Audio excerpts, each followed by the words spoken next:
السلام علیکم، میں سلمان دورانی ہوں، آپ آزاد ڈیجیٹل دیکھ رہے ہیں، میرے ساتھ سینئر صحافی حماد حسن صاحب موجود ہیں۔ سر، کیا حال چال ہے؟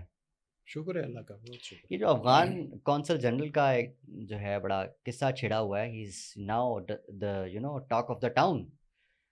تو کہا یہ جا رہا ہے کہ یہ جو جس آدمی کو یا جس بندے کو جو جس منصب پہ ہیں، ان کو اس کے بیسک جو سفارتی ایتھکس ہیں وہ ہی نہیں پتہ۔ تو یہ کون ہے بیسکلی، ان کا بیک گراؤنڈ کیا ہے؟ دیکھیں سلمان، انہیں سفارتی آداب کا کیا پتہ ہوگا؟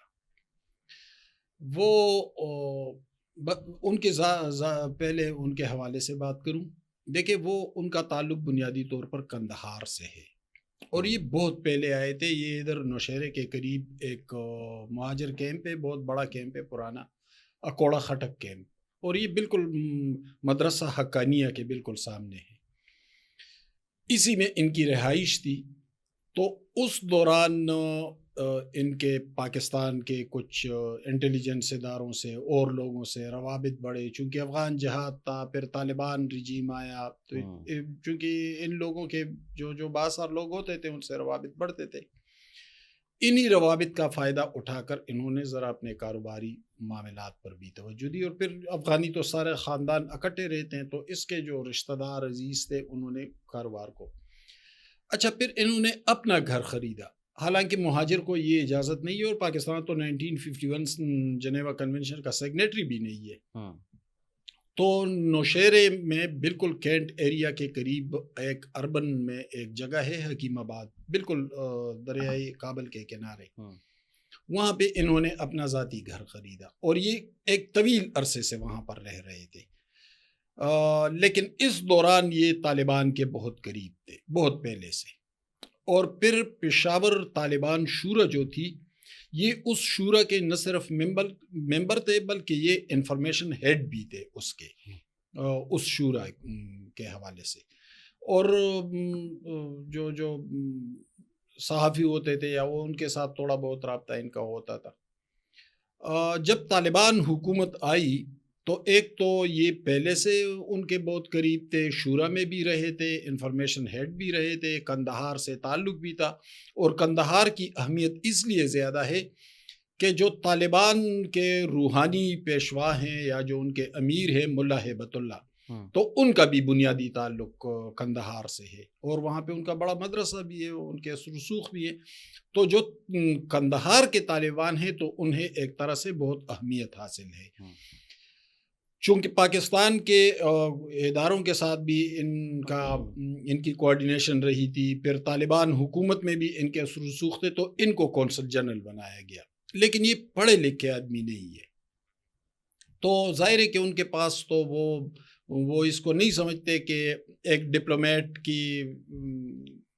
کے انداز و اطوار کیا ہونی چاہیے، میزبان ملک کے اقدار اور روایات کا خیال کیسا رکھنا چاہیے۔ ظاہر ہے وہ تو افغانستان اور پاکستان سے باہر کہیں گئے بھی نہیں اچھا ہے کوئی ہمارے صاحب، زیادہ۔ آپ تو ایک اینگل سے سوچ رہے ہیں نا، آپ نے کبھی یہ سوچا کہ یار ہو سکتا ہے، مطلب اتنا بھی نہیں ہوتا نا کوئی نہ کہ کسی کو پتہ نہ ہو سفارتی آداب کا، یہ تو بڑی بیسک چیزیں ہیں۔ آپ کو نہیں لگتا کہ یہ بھی تو ہو سکتا ہے کہ وہ کسی احتجاجن وہ ایسا کر رہے ہوں، کسی ان کا ایک احتجاج ہو، اپنا ریکارڈ کروا رہے ہوں کسی معاملے کے اوپر؟ نہیں، احتجاج تو اس طرح ریکارڈ نہیں ہوتا ڈپلومیٹکلی۔ احتجاج تو سفارتی حوالوں سے ریکارڈ ہوتا ہے، تو وہ بلیک اینڈ وائٹ میں آ جاتا ہے۔ یہ طریقہ نہیں ہوتا کہ وہ اس طرح ایک سرکاری تقریب میں جائے اور نیشنل اینتھم پہ احتجاج ریکارڈ کرو، یہ ایسا نہیں ہوتا۔ لیکن ان کے ساتھ جو دوسرے آدمی بھی تھے وہ بھی ڈپلومیٹ تھے طالبان حکومت کے، لیکن وہ اس سفارتکاری کے اخلاقیات کو اور ایتھکس کو نہیں سمجھ رہے تھے، اور اس کا بڑا منفی اثر آیا۔ تو طالبان کو کم از کم بیرونی دنیا کے ساتھ ڈائیلاگ اور مکالمہ کرنے کے لیے لوگوں کو پہلے ٹریننگ دینی چاہیے۔ رائٹ۔ اچھا، یہ جو ایک اور چیلنج کھڑا ہو گیا ہے پی ٹی ایم کی طرف سے، جو کال دی گئی ہے 11 اکتوبر کو، جو پشتون امن جرگہ ہے، آپ کو کیا لگتا ہے کہ اس کے کیا سیاسی اثرات ہو سکتے ہیں؟ دیکھیے، میں تو 2-3 مہینے سے اس پہ بات کر رہا ہوں، 2-2.5 مہینے سے، کہ پی ٹی ایم نے جرگہ بلایا ہے 11 اکتوبر کو منظور پشتین نے، لیکن اس کو اہم سوال یہ ہے کہ یہ چیزیں ہوتی رہتی ہیں، ہماری تاریخ بھری پڑی ہے ایسے واقعات سے کہ ناراض قوتیں ہوتی ہیں، ان ناراض قوتوں کو ہمیشہ فیڈریشن کے حمایتی قوتوں کے ذریعے کاؤنٹر کیا گیا۔ اچھا، یعنی ایک زمانے میں پختونستان کا نعرہ بلند ہوا، پھر ضیاء ریجیم میں سندھو دیش کا نعرہ کتنی شدت کے ساتھ بلند ہوا تھا، جی ایم سید نے کیا تھا، لیکن اس کو کاؤنٹر کس نے کیا؟ اسی ضیاء ریجیم میں اس کو کاؤنٹر اسی پیپلز پارٹی نے کیا جس کے بانی کو پھانسی دی تھی ضیاء حکومت نے، ضیاء مارشل لا نے۔ لیکن جب معاملہ فیڈریشن پر آیا تو اسی ناسازگار منطقوں میں پیپلز پارٹی نے فیڈریشن کو کمک فراہم کی اور اس کا دم خم نکال کے رکھ دیا سندھو دیش کا۔ اسی طرح بلوچستان میں اکبر بگٹی صاحب یا اس طرح کے جو دوسرے لوگ تھے جو فیڈریشن کے حمایتی تھے، ان کے ذریعے کاؤنٹر۔ اب یہاں پر مسئلہ یہ ہے کہ منظور پشتین حالات کا فائدہ اٹھا رہے ہیں، اسی لیے اس نے جرگہ بلایا۔ اسے معلوم ہے کہ جس جماعت کو سب سے بڑی مقبولیت حاصل ہے، جو اقتدار میں بھی ہے پختونخوا میں، وہ شدید ناراض ہے اور اسٹیبلشمنٹ کے ساتھ یا فیڈرل گورنمنٹ کے ساتھ ان کا بڑا ڈسٹنس ہے۔ لیکن المیہ یہ ہے کہ جو پی ٹی آئی مخالف سیاسی قوتیں ہیں، جس میں مولانا فضل الرحمان بھی ہیں، جس میں ایمل ولی کی جماعت عوامی نیشنل پارٹی بھی ہے، یہ جماعتیں یہ بھی ناراض ہیں۔ تو اس نے جب حالات کو دیکھا کہ بھئی وہ تو سب کے سب ناراض ہیں، پشتون بیلٹ میں سیاسی قوتیں، سیاسی اور جمہوری قوتیں، تو اس نے جرگہ بلا لیا۔ اب اس دوران اگر پی ٹی آئی کو آن بورڈ لیا گیا، اور لینا چاہیے، میں تو اس کا حمایتی ہوں کہ بھئی وہ کون سی کسی اور ملک کی جماعت تو نہیں ہے، کسی انڈیا کی یا اس کی، آن بورڈ ان کو بھی لے لیں، مولانا اور ایمل کو بھی لے لیں، دوسری جماعتوں کو بھی لے لیں، پھر آپ دیکھ لیں کہ جرگے کا کیا حشر ہوتا ہے۔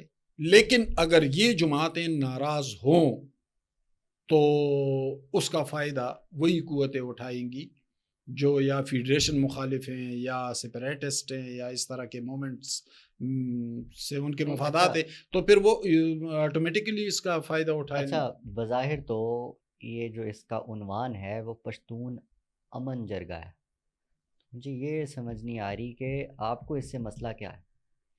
پشتون امن جرگہ تو یہ تو پہلے سے ان کا نیریٹو ہے یہ کہ ہماری سرزمین پر امن نہیں ہے، لیکن وہ سوال کس پر اٹھا رہے ہیں یہ بھی دیکھیں نا، سوال تو وہ اسٹیبلشمنٹ پر اٹھا رہے ہیں۔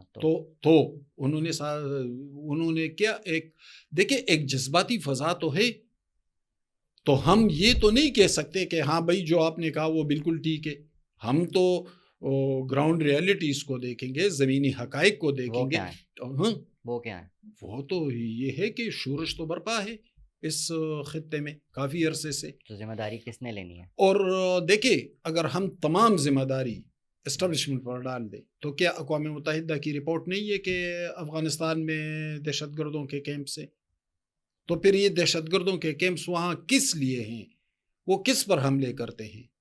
یہ تو میں نہیں کہہ رہا، یہ تو اقوام متحدہ کہہ رہا ہے، یہ تو امریکن اور چائنیز گورنمنٹ کہہ رہے ہیں۔ یہ تو پھر ایک سفارتی سطح پہ بات لے کر جانی چاہیے نا، وہاں پر یہ مسئلہ حل ہو۔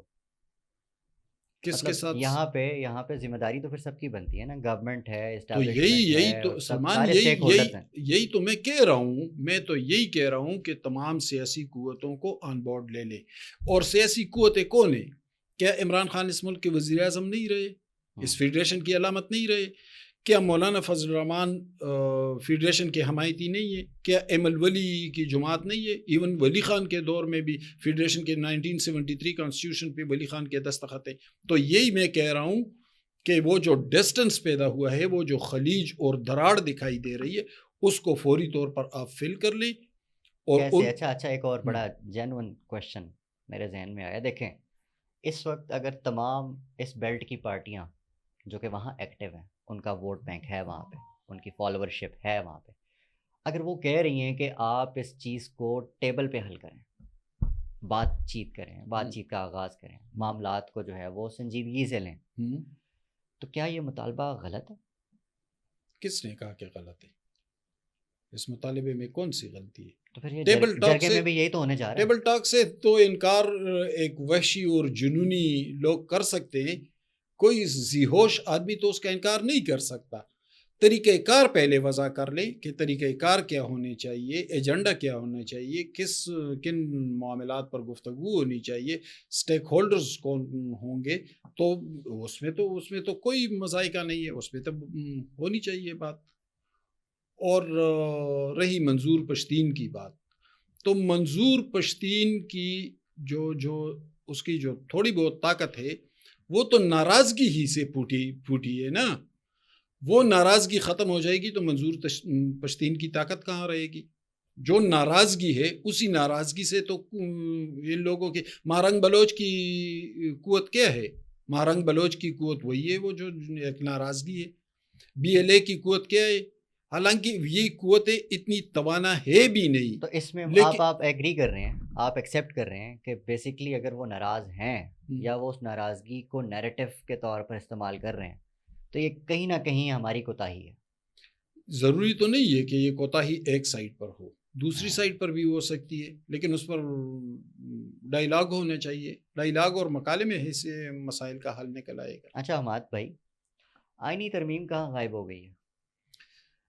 آئینی ترمیم کسی اور سمت نکل رہی ہے. میں کل تک ایک خبر کی تلاش میں ہوں. آج مولانا گئے تھے اسد کیسر کے گھر. ہاں جی، بڑی محبتیں گئے چل تھے رہی ہیں نا؟ آج کل اور بڑا رومانس ہے پی ٹی آئی نہیں اور مولانا بھی کے نہیں، بیچ اس وقت چل رہا مجھے ہے. یہ بتائیں، مولانا پہلے کسی پی ٹی آئی والے کے گھر گئے؟ مولانا کی سیاسی قوت کا انہدام کہاں سے ہوا؟ کس جماعت نے ان کو پیچھے دھکیلا؟ پی ٹی آئی نے. پی ٹی آئی نے دھکیلا نا. تو مولانا کے مقابل اگر کوئی کھڑا ہے جو اس کے لیے پولیٹیکل ہرڈل ہے تو وہ تو پی ٹی آئی ہی ہے. تو مولانا تو کسی اور زاویے سے معاملات کو سوچے گا. اور ویسے بھی مولانا پہلے کبھی کسی پی ٹی آئی لیڈر کے گھر نہیں گیا ہے. یہ جو آج تو آپ کو اچھا نہیں لگ رہا؟ مطلب نہیں، مجھے تو اچھا لگ رہا ہے. میں تو گڈ ڈائیلاگ کہ کا یار حمایتی ہوں. دو ایکسٹریمز پہ کھڑے لوگ آپس میں اتفاق کر رہے ہیں. کون ایکسٹریم پہ کھڑا تھا؟ مطلب پی ٹی آئی اور مولانا فضل الرحمان کے بیچ میں کتنا زیادہ پی ڈفرنس ٹی تھا. آئی تو ہمیشہ اس طرح کرتی ہے. پی ٹی آئی تو فوج کی ایسی قربت تھی کہ جسٹس وقار سیٹھ نے اچھا وہ چھوڑے نا، یہ بتائیں یہ تو دو سیاسی قوتیں ہیں نا، تو مولانا فضل سیاسی الرحمان. قوتیں کب ایکسٹریم پہ جاتی ہیں؟ سیاسی قوتیں تو کھڑی تھی نا. یہی تو ہمارا آپ رونا ہے. دیکھیے ایک وقت تھا کہ پی ٹی آئی کہتی تھی کہ جی یہ مولانا ڈیزل، اور دوسری طرف سے کہا جاتا تھا جی یہ یہودی ایجنٹ. اب کتنی ایکسٹریم پہ چلے جاتے تھے یہ لوگ. اب کیا یہ خوشائند نہیں ہے کہ دو سیاسی پولز جو ہیں وہ آپس میں کہیں نہ کہیں اتفاق رائے سے آگے بڑھنے کی کوشش کر رہے ہیں؟ دیکھیں ایکسٹریم تو آپ اس کو نہیں کہہ سکتے. یہ تو صرف زبانی جنگ تھی نا. زبانی جنگ کو آپ ایکسٹریم کہہ نہیں سکتے، اس طرح ڈیفائن نہیں کریں گے. دوسری بات یہ ہے کہ کیا مولانا اور اسد کیسر کی ملاقات آئینی ترمیم کے حوالے سے یا کوئی اور معاملہ ہے؟ کیا معاملہ ہے؟ میں معاملے کی تلاش میں ہوں. میں کل تک انشاءاللہ خبر دوں گا. کیا لگ رہا ہے؟ گنڈاپور صاحب مشکلات میں آ رہے ہیں. بس اتنا بتا دوں آپ کو.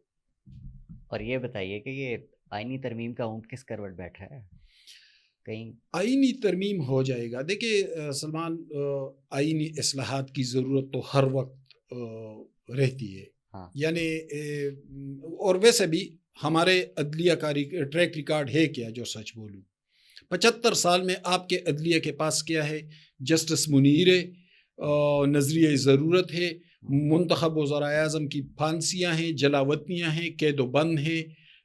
آپ کے عدلیہ کے پاس ہے کیا؟ آپ کے عدلیہ کے پاس تو ثاقب نثار ہے، عطا بندیال ہے.